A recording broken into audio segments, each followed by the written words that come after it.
Welcome back. We're gonna make some cabinet pulls for the drawers here. Show you how you can go from a 2x2. I happen to have a scrap piece of walnut, but you can just use a 2x2 pine from the big box store if you want. We're gonna use one tool and end up with these.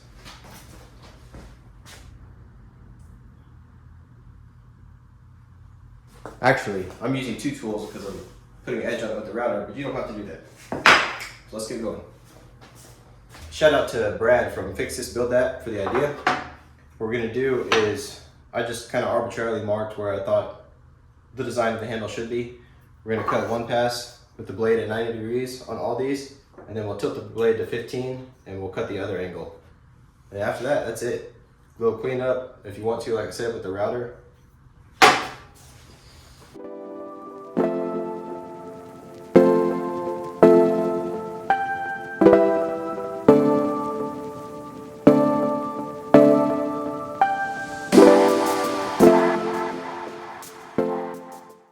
You can see it straight off the table saw now.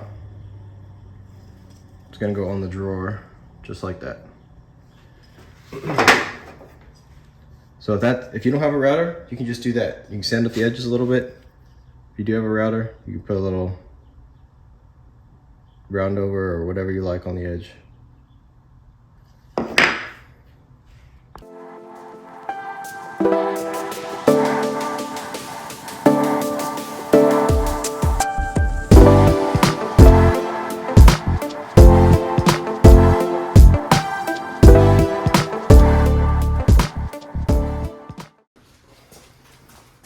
I have a piece of 150 grit, Diablo.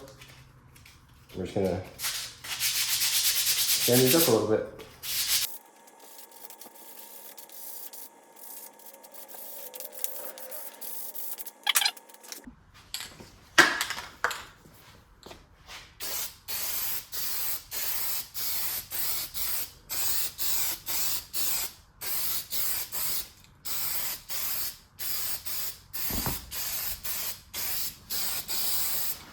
This is the bottom, the underside you won't see. Just getting one quick coat on that, just to seal it a little bit. And we'll flip these over and spray the tops and the sides. And we'll get a few coats on those and light sand in between.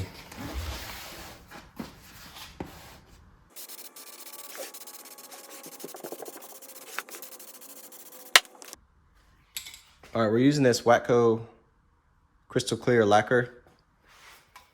It says on the can to allow 2 hours to dry in between coats, but I found that in my environment, about 15 minutes and it's dry to the touch. So I just have some 400 here. I'm gonna lightly sand it. So when you spray that lacquer, it will raise the grain. So you just wanna barely with any pressure, and then you'll feel it's nice and smooth. And then we'll spray one more coat on here. You will get like a dusty sheen on here from the sanding. You just wipe that off.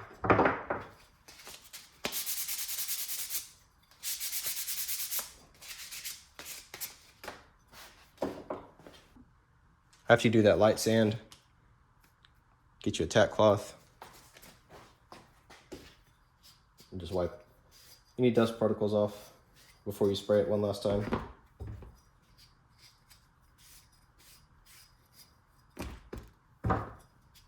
If you don't have a tack cloth, you can probably use a lint-free rag, but any lint or dust you leave on there, it's going to be shown in the finish. So I'm gonna get these wiped off, spray it one more time.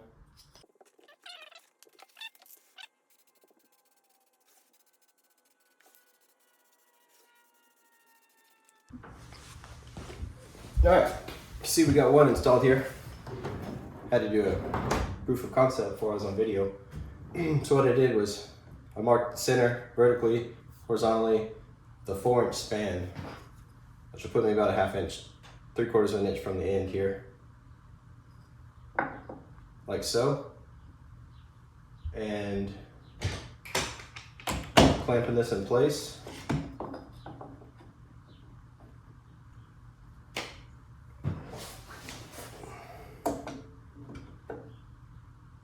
3 inches to the center of my handle. That's what I've got.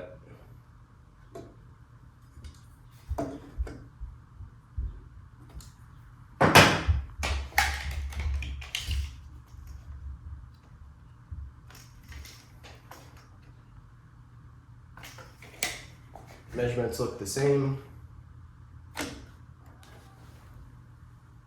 Clamped on there tight. So then, I know I have 3 inches to the center of this, so I'm just coming right here. Get a little pencil mark.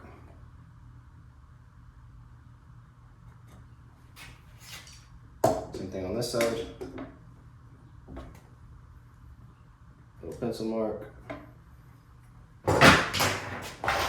Using these, not those, using these 2-inch trim head screws. Drill bit sticking out 2 inches.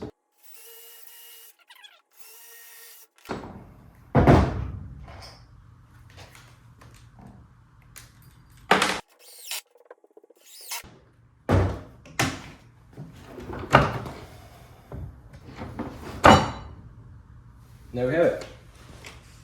There's 2 with the, I'm going to install these 2 because I already have that set up for the right measurement. And then we'll get the bottom ones.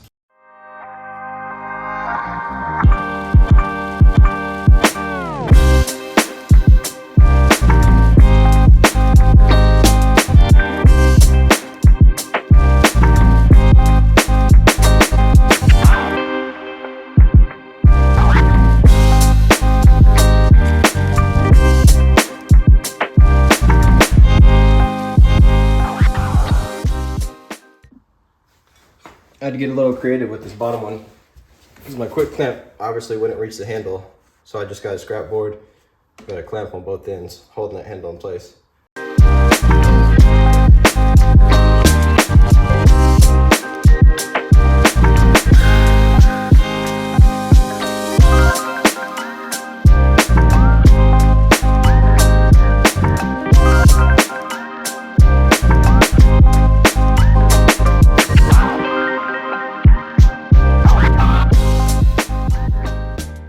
All right, there you have it.